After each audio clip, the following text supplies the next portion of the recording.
केरळमध्ये आज काँग्रेसचे वरिष्ठ नेते व्ही.डी. सतीशन नवे मुख्यमंत्री म्हणून शपथ घेणार आहेत। शपथविधी सोहळा तिरुवनंतपुरम इथं आयोजित करण्यात आला असून सुरक्षा व्यवस्था कडक ठेवण्यात आली आहे। शपथविधीपूर्व सतीशन यांनी 20 सदस्यीय यूडीएफ मंत्रिमंडळाची घोषणा केली। या 20 मंत्र्यांपैकी सतीशन यांच्यासह 14 जण पहिल्यांदाच मंत्री बनत आहेत।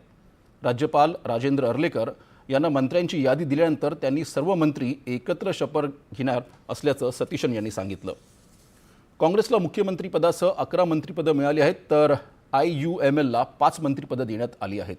केरळ काँग्रेस, RCP, केरळ काँग्रेस जेकब आणि CMP यांना प्रत्येकी 1 पद मिळालं आहे।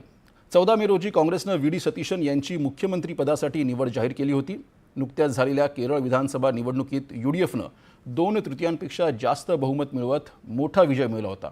मात्र मुख्यमंत्रीपदासाठी पक्षांतर्गत चर्चा आणि मतभेदांमुळे निर्णय घेण्यासाठी वेळ लागला। आज सतीशन यांनी शपथ घेतल्यानंतर केरळमध्ये UDF सरकारच्या नव्या पर्वाची सुरुवात होणार आहे। रेल्वे मंत्री अश्विनी वैष्णव यांनी बंगळुरू मुंबई एक्सप्रेस रेल्वे गाडीला